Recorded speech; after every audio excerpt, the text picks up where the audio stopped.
Vai ter necropsia?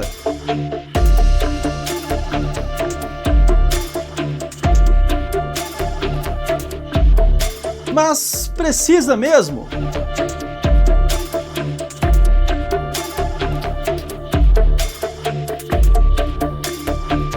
Quem decide?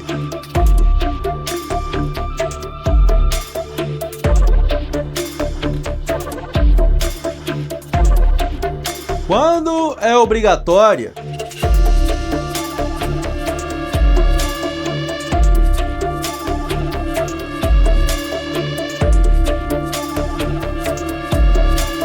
E mais, curso de necropsia é garantia de trabalhar no IML?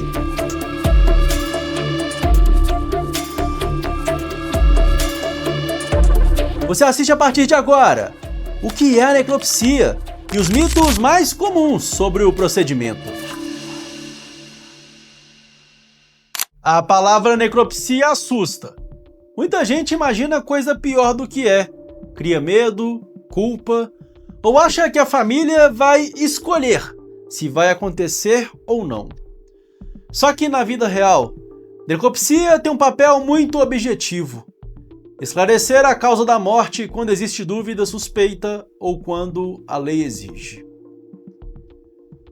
Eu sou Everton Lopes e hoje eu vim te mostrar o que é necropsia, quando ela é obrigatória, quando não é, quais os mitos que mais enganam as famílias e uma polêmica: cursos que vendem a ideia de que, depois do certificado, a pessoa entra no IML, quando na prática, IML é serviço público e o acesso é por concurso. Antes de continuar, eu te peço, deixe seu like, inscreva-se no canal e ative as notificações. No final, eu vou te dar um jeito simples de identificar se a morte vai para o IML, para o SVO, ou se pode seguir com a declaração médica sem necropsia.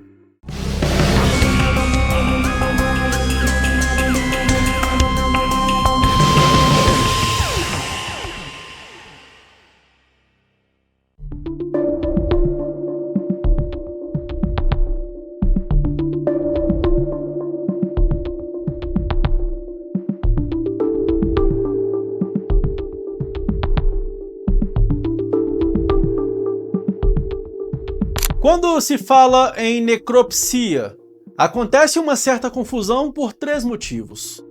Porque as pessoas misturam IML com hospital, porque confundem necropsia médica com necropsia criminal, e porque no meio do luto, qualquer frase dita com autoridade acaba virando verdade.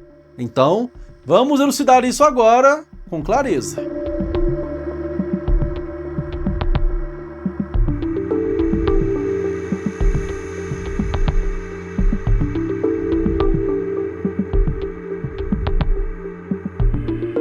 Necropsia é um exame médico feito após a morte para determinar, confirmar ou esclarecer qual foi a causa, em alguns casos, como aquela morte aconteceu.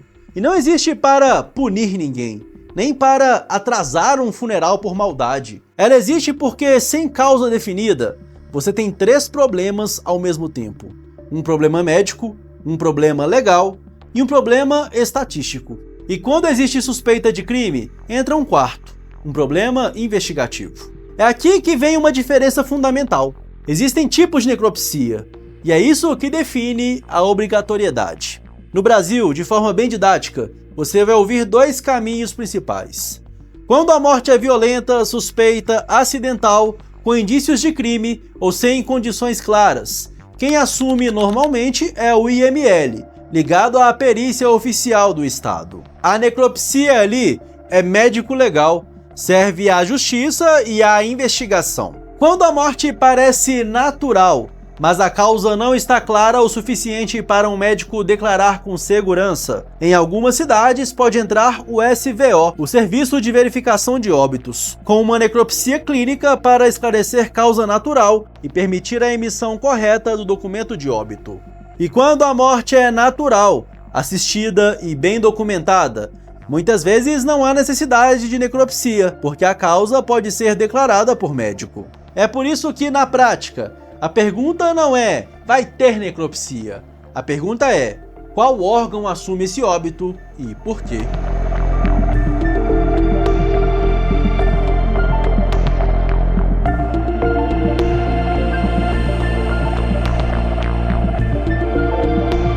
Quando é obrigatório? Quando a família não tem escolha? E quando dá para seguir sem isso?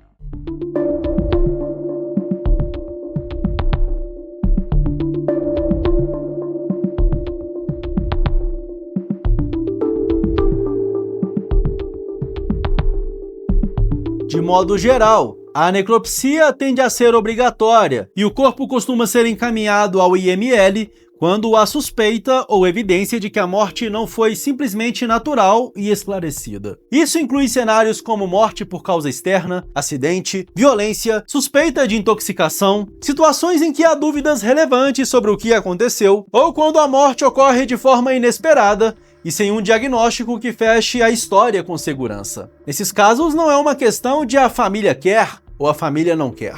A lógica é, existe um interesse público de esclarecer o fato, e isso entra no circuito legal. E tem um ponto importante.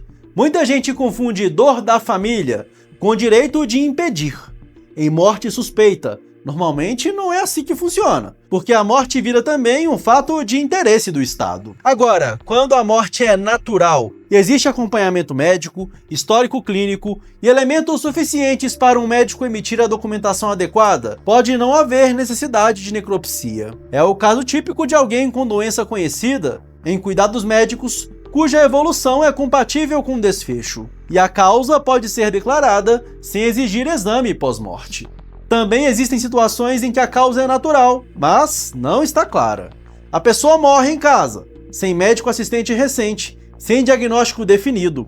Aí, frequentemente, não há IML por crime. Pode ser caso para o SVO esclarecer a causa natural. O resultado é o mesmo ponto de vista da família. Haverá um procedimento para definir causa, mas o objetivo é diferente.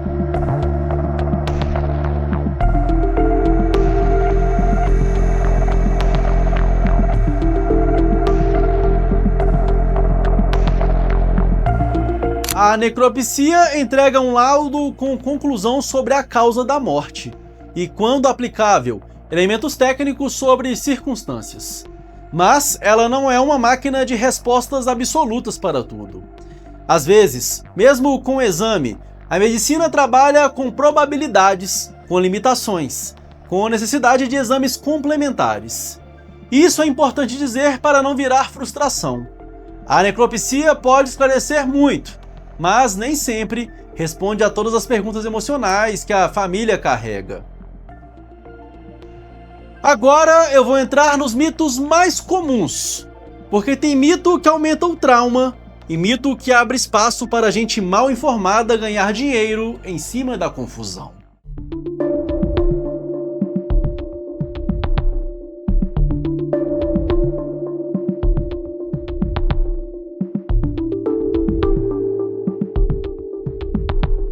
Mito número 1. A família sempre escolhe se vai ter necropsia. Não é assim em casos suspeitos ou violentos. Nesses casos, normalmente, a necropsia é parte do procedimento legal, ou seja, obrigatória. Mito número 2. Necropsia é sempre porque acharam crime. Também não é assim. Às vezes, é simplesmente porque a causa não está clara e o sistema precisa fechar o óbito corretamente, especialmente no SVO. Mito número 3. Se for para o IML, o corpo fica preso por dias. O tempo varia por cidade, demanda e logística, mas não é regra ficar dias. O que costuma atrasar é burocracia, alta demanda, falta de equipe, necessidade de exames adicionais ou ausência de documentos e informações. Mito número 4. Necropsia impede velório. O velório pode sim acontecer depois da liberação. O ponto é o tempo até liberar. A família não perde o direito de ritual, mas pode precisar aguardar etapas. E mito número 5. Quem fez curso de necropsia pode entrar no IML e começar a trabalhar.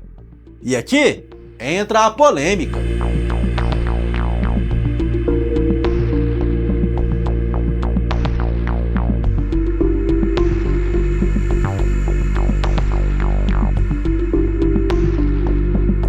últimos anos, cresceu a oferta de cursos prometendo algo como faça o curso e trabalhe no IML.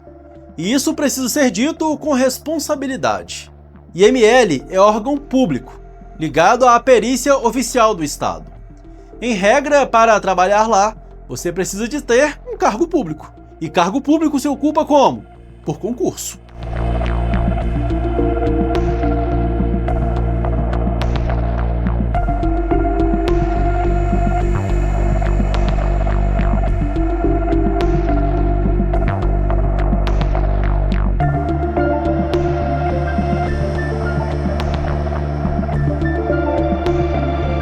Ou seja, curso pode ser de formação, pode ser de conhecimento, pode até ajudar em currículo e preparação, mas não substitui concurso, não garante vaga e não cria um atalho legal para entrar em um IML. E tem mais. Dentro do Instituto Médico Legal, existem funções diferentes.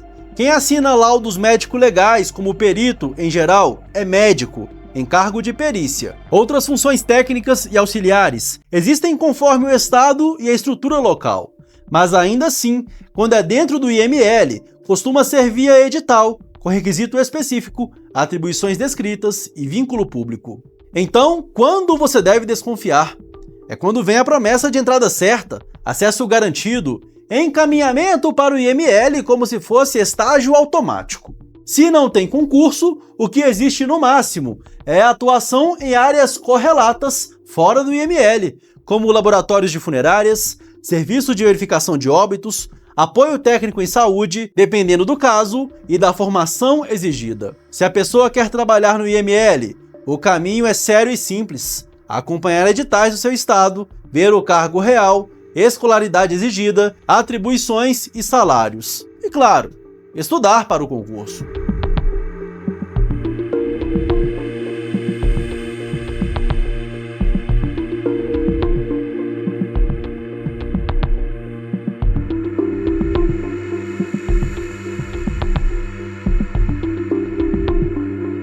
Então, para fechar, guarde essa lógica, porque ela evita confusão.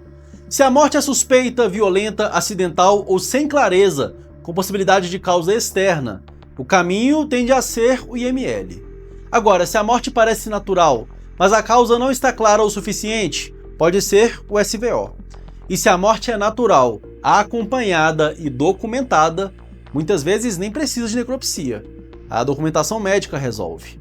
E sobre o curso de necropsia, conhecimento é ótimo. Só não deixa ninguém vender fantasia para você dizendo que vai entrar no IML. Para isso é necessário concurso.